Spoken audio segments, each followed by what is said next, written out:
comment nous, à GFOS PME, nous allons procéder pour référencer et évaluer les organismes de formation, en gros, pour répondre à cette obligation qui nous est donnée via ce décret qualité de juin 2015. Juste préciser qu'il s'agit là d'une procédure nationale. C'est-à-dire qu'il n'y aura pas une procédure en Aquitaine, en Nouvelle-Aquitaine, une autre dans le Grand Est, une autre, etc. C'est une procédure nationale du réseau AGFOS PME. Cette procédure, elle vient d'être validée par nos instances paritaires internes, nationales, mais elle est évidemment évolutive, c'est-à-dire qu'on est nous aussi dans cette période transitoire où on va apprendre chemin faisant et que probablement on va ajuster des choses. Donc là, c'est la procédure qui va être mise à disposition cette semaine ou la semaine prochaine, à disposition de l'ensemble des organismes de formation sur notre site internet et sur les sites internet régionaux. Alors en quoi elle consiste? En fait, elle s'appuie sur trois grandes étapes finalement qui sont le reflet de ces nouvelles obligations. D'abord, l'évaluation des critères qualité, donc en amont ou au moment du financement. Ensuite, cette fameuse inscription dans un catalogue de référence, puisque c'est ce qui nous est demandé. Et enfin, comment je contrôle ce qui a été fait et ce qui a été réalisé. Alors pour tout ça, on a... pour évaluer, on va s'appuyer évidemment sur ce Datadoc, sur cet entrepôt de données construit avec l'ensemble des financeurs, enfin des OCA. On a, je vous disais, une procédure nationale pour référencer, et puis on a également une procédure, une politique nationale de contrôle. On aura l'occasion, je pense, de revenir là-dessus. Une politique de contrôle qui est à la fois réglementaire, parce qu'encore une fois, c'est une politique de contrôle qui n'est pas nouvelle pour les OPCA, pour les financeurs, mais qui désormais y intègre cette dimension qualité. C'est important également que vous sachiez que le travail des organismes, des organismes paritaires, il n'est pas que sur l'entrepôt des données, il est également sur justement cette politique de contrôle. C'est-à-dire que nous avons souhaité également que soit simplifiée et harmonisée la politique de contrôle des OPCA. Et que chacun ne fasse pas dans son coin ses petites affaires de contrôle et ce que je vais contrôler. Donc ces fameux 21 indicateurs qui ont été déterminés par les OCA, ils nous servent à la fois pour, on va le dire comme ça, le contrôle et la validation et l'évaluation en amont de votre capacité à faire les choses, mais il va également nous servir à la fin pour contrôler si ce qui a été fait l'a été en bonne et due forme. Donc en fait, il faut appréhender la chose de manière cohérente et globale dans l'ensemble du processus. Alors la première étape, donc je vous disais, s'assurer de la capacité de l'organisme de formation à délivrer une formation de qualité.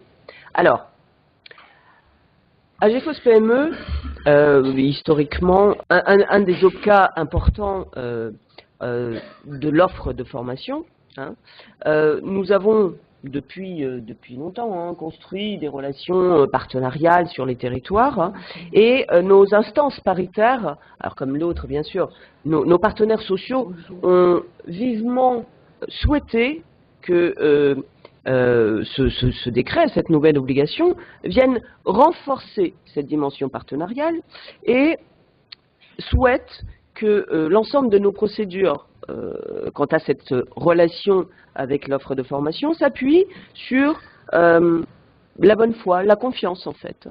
Et donc, la base de notre procédure, c'est de dire, ok, il y a ce Datadoc, ok, vous allez vous y inscrire, vous allez déposer l'ensemble des éléments, mais chaque fois que vous allez nous demander, nous faire une demande de financement d'une action de formation, vous allez adhérer à une charte qualité de l'OPCA, dans laquelle simplement on rappelle les éléments du décret qualité. En gros, vous allez vous engager à dire, moi, ok, moi, mon boulot, je fais mon boulot et je respecte les critères qualité du décret qualité. Dans le cadre du processus de gestion classique, c'est-à-dire que ce que vous faites aujourd'hui, quand vous envoyez une action de formation à la GFOS PME, eh ben, on fait un contrat de prestation de service, par exemple, que vous nous renvoyez signé. Eh ben, on va mettre une clause à l'intérieur du contrat de prestation de service dans lequel vous vous engagez à adhérer à la charte qualité de la GFOS PME, et de fait, voilà, on considère que, parce que nous avons confiance, et que vous êtes inscrit au Datadoc, de fait, vous respectez le critère qualité. Alors, il y a deux dimensions, c'est soit on vous paye directement et auquel cas c'est via ce processus de gestion. Lorsque c'est l'entreprise qui demande le remboursement, en fait c'est dans la convention que vous signez avec l'entreprise. Voilà, c'est pas plus compliqué que ça. Alors, il y a un autre système, j'ai envie de dire, lors duquel on vérifie ces critères qualité, c'est lorsque nous achetons directement la formation. Alors vous êtes probablement concernés, certains d'entre vous en tout cas, lorsque par exemple nous achetons directement de la formation pour faire des actions, pour mettre en place des actions collectives sur les territoires.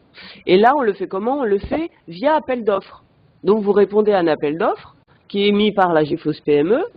Et dans l'appel d'offres en question, en fait, on y injecte les éléments liés au décret qualité. Et quand vous répondez et que vous êtes sélectionné, ça veut dire que de fait, vous répondez également à ces éléments du critère du décret qualité. Voilà. C'est finalement relativement simple. Le deuxième point, c'est comment on va inscrire, comment on va finalement référencer.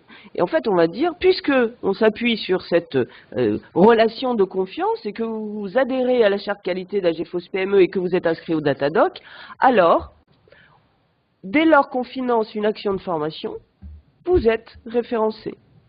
Alors ce catalogue, dans un premier temps, il va être très simple, c'est-à-dire que ce sera probablement un fichier Excel qui sera rendu public, c'est une obligation, dans lequel on va afficher le nom des organismes de formation pour lesquels nous avons financé une action de formation dont le démarrage est à partir du 1er janvier 2017. Ce référencement, il est fait pour 3 ans.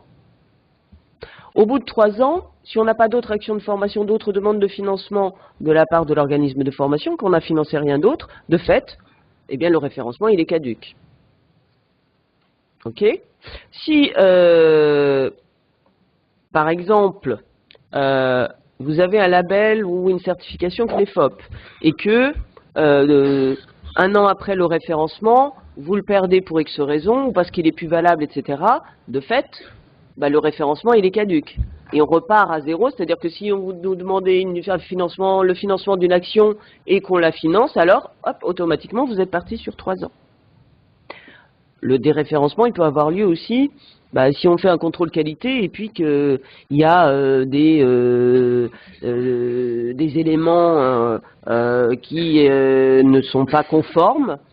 Ça peut donner lieu à des référencements. Alors, non conformes, voilà, les contrôles aujourd'hui, c'est non conforme, il y a une réponse, si c'est réglo, il n'y a pas de déréférencement, c'est vraiment s'il y a quelque chose de majeur. Hein.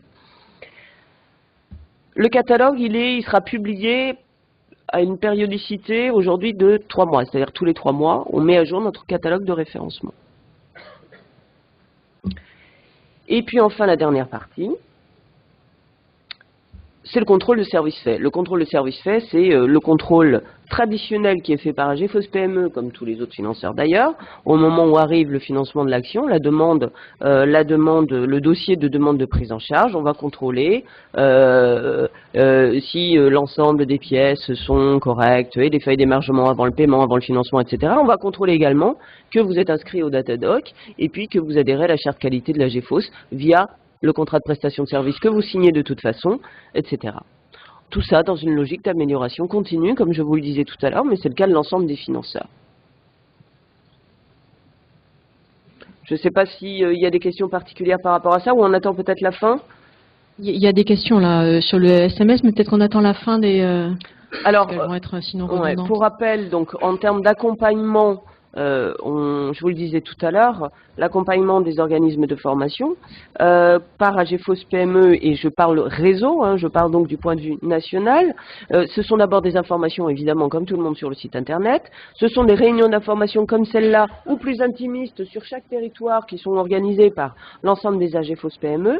Nous allons mettre en place un numéro vert qui vous sera destiné spécifiquement, qui n'est pas le numéro, je ne sais pas si c'est un numéro vert, en tout cas c'est une hotline qui va être mise en place pour le Datadoc, c'est-à-dire strictement technique.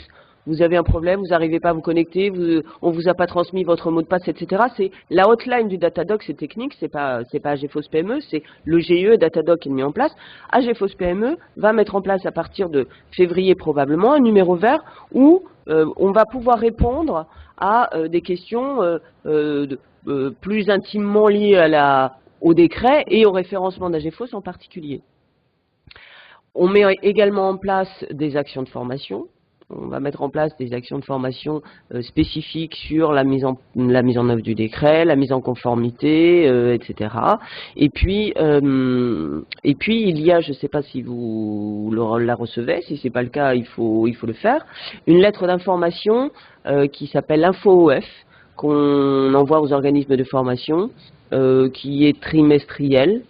Et un numéro spécial qualité, justement, va sortir là dans les jours qui viennent et qui, de toute façon, est mis à votre disposition sur les sites internet de l'OPCA.